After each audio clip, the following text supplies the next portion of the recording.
Hey, what's up, guys? Alright, so Attack on Titan Chapter 108 is out, and wow, I'm not exactly sure how I feel about this chapter or what my initial thoughts really are on it after just reading it.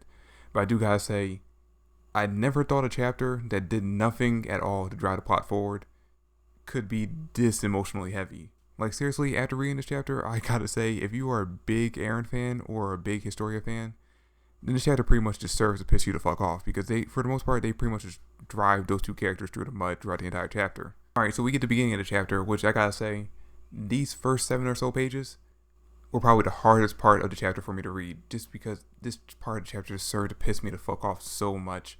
I mean, seriously, the conversation these 4 or 5 characters are having really just made me angry throughout the entire time I was reading it. And it really just comes down to the conversation between 2 characters now who we've been introduced to before, and this other guy named Latch, who I think we might have been met before, but I'm pretty sure he's also a new character. I don't really know. But it's basically coming down to the two of them basically discussing what the situation is right now for Paradis Island, and basically how fucked our plans are because of Historia. Because, alright, they mentioned that initially their plan was, as soon as they get Zeke on to Paradis Island, they're going to have Historia turn to a Titan and have her eat him and inherit his abilities. But because she got pregnant, as we saw at the end of the last chapter, their plan is now on hold until after the baby's born, which gives Zeke plenty of time to succeed in whatever plan they think he might be concocting as opposition to Paradis Island's plan. Now, this part of the chapter really pissed me off simply because of the fact that Latch, who's basically the main antagonist of this part of the chapter, because he's so against Historia, it's just not even funny.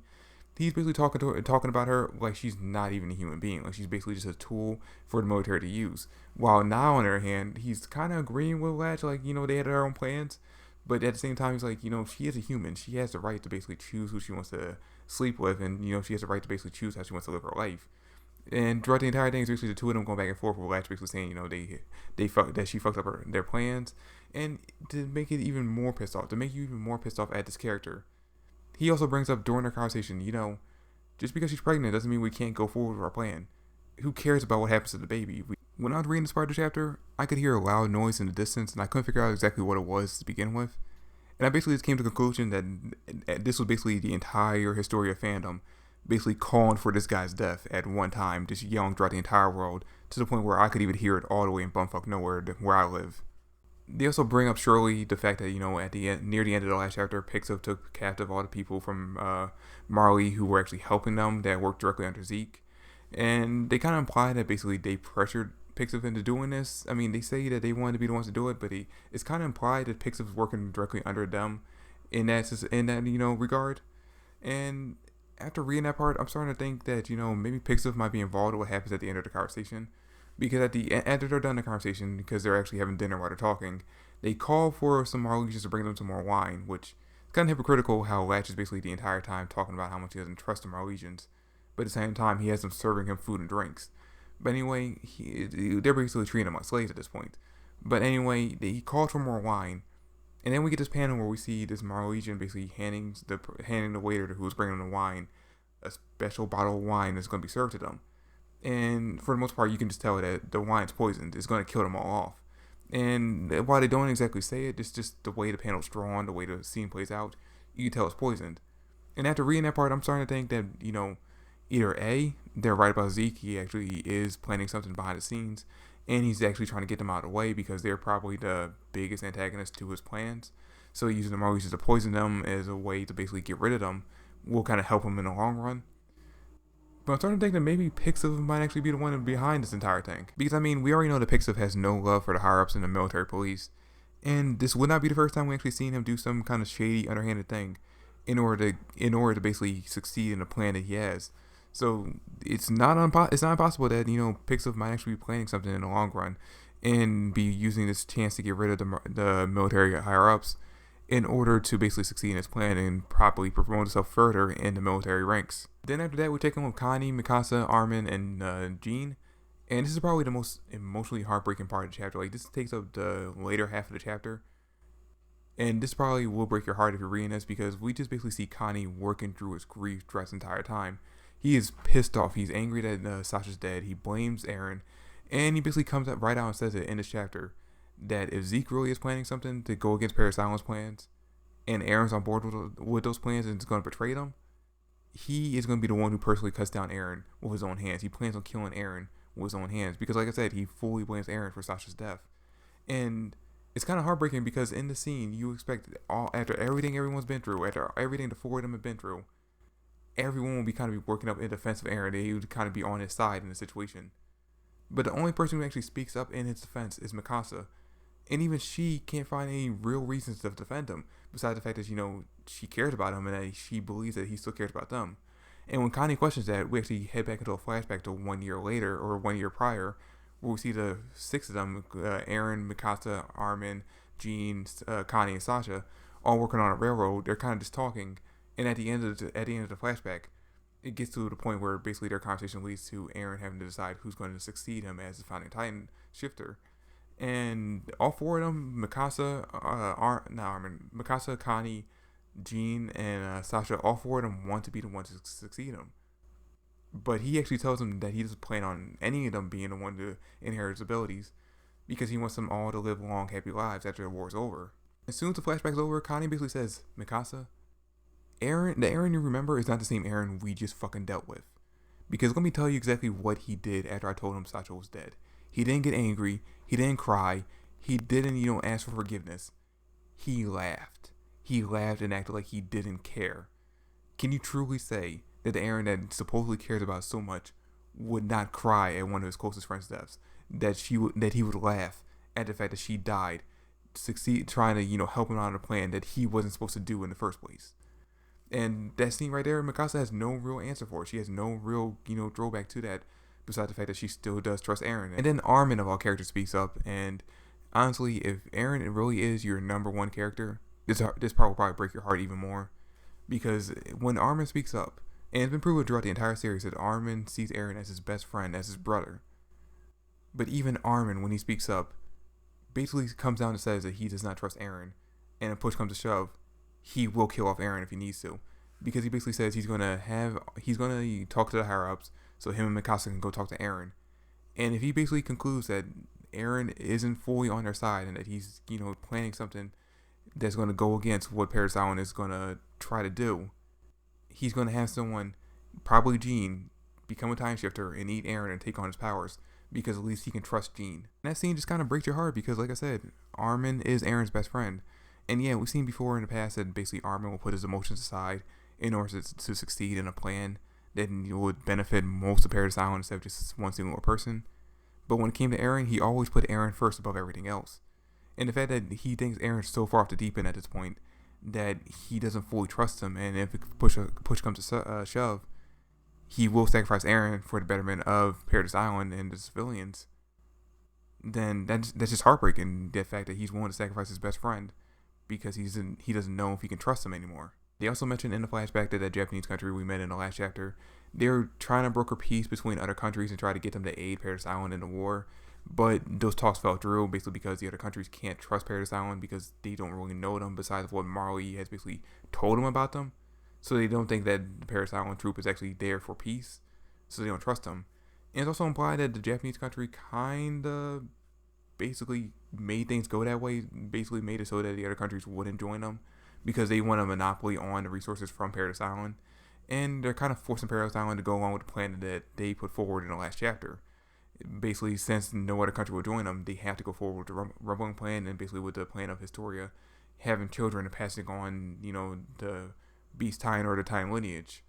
And it basically just goes to show you that even though they are basically free, even though the Japanese country is helping them gain their freedom, it's basically just putting them under the servitude of the Japanese country at the same time. It's like they're basically still slaves and they don't have their freedom regardless of what they do in a situation, so they're kind of fucked. Then we check in with Gaby and Falco and we see the two of them still on the run. Gaby's basically just going completely mad at this point, and she's basically saying, I don't care if I live or die. I just want to find Zeke so I can ask him why he betrayed us. While Falco on her hand is basically saying, hey, we need to survive so we have a chance to get the fuck out of here. Because if they catch us, we're dead. And even kind of says, hey, you know that armband you're wearing that shows that we're from Marley? Yeah, take that fuck off so they don't fucking find us. Which, when he actually ripped it off, Gaby's so crazy. She fucking jumps on him and starts attacking him. And basically coming at him saying, why the fuck do you even follow me? Why are you here? And then they get interrupted by this like little girl who sees them arguing in the woods.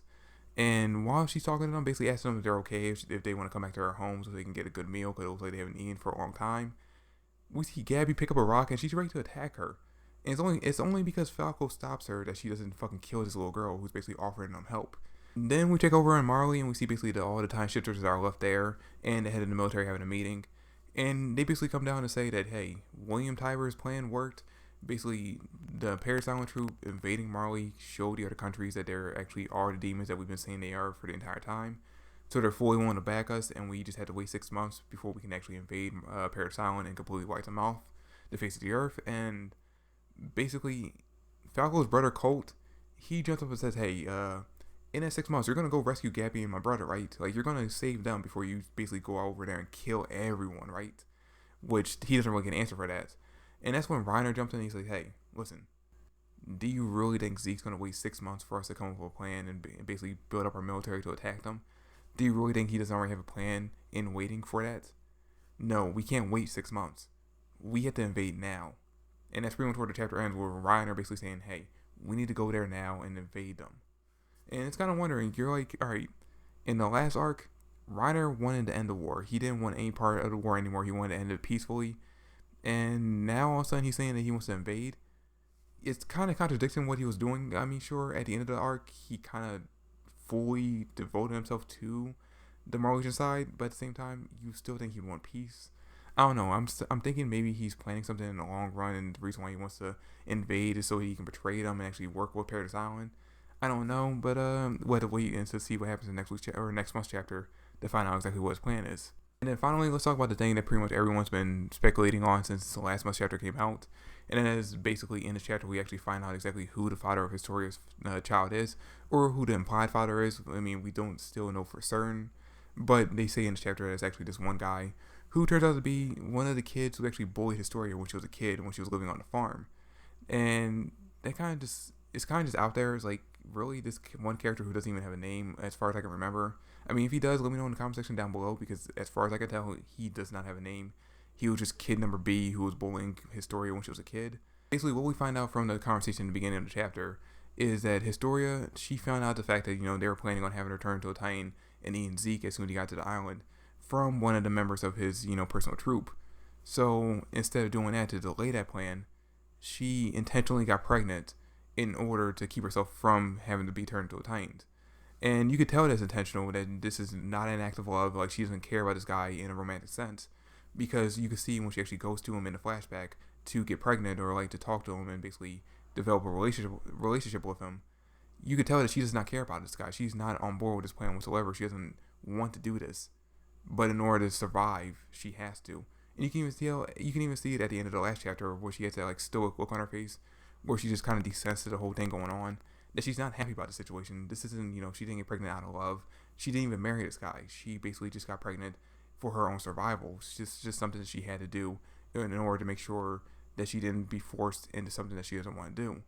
And like I said at the beginning of the chapter, it's fucked up how, for the most part, this chapter is just here to drag Historia and Eren through the mud. I mean, like, we got basically everyone who's close to Eren turning against him, and Historia not only being treated like she's not a human, but also being forced to do things that she doesn't want to do in order to prolong her own survival. But that's pretty much it for the chapter. Now, I do want to point out before I end the video that when I was doing my research for my previous video, basically discussing who could possibly be the father of Historia's child, in all my research, I only saw one person bring up the fact that, they think it actually might be this farm boy. And I was like, this character doesn't even have a name. This character is not important at all to the story. There's no way it's going to be this guy of all people. I completely, dismiss this possibility. But I gotta give credit to that person. I don't remember who it was. I actually had to look it up later on. But I gotta give full credit to this one person who had the idea that maybe it was that farm boy, because that person ended up being right. And this was even before the fucking spoilers came out for the chapter, which I think actually did reveal who the father actually was. This was before all that. This person had posted way before, like right after the chapter came out. So yeah, I gotta give credit to that person, because they actually came up with the idea and they ended up being right. But yeah, that's it for the video. Thanks for watching. I hope you enjoyed.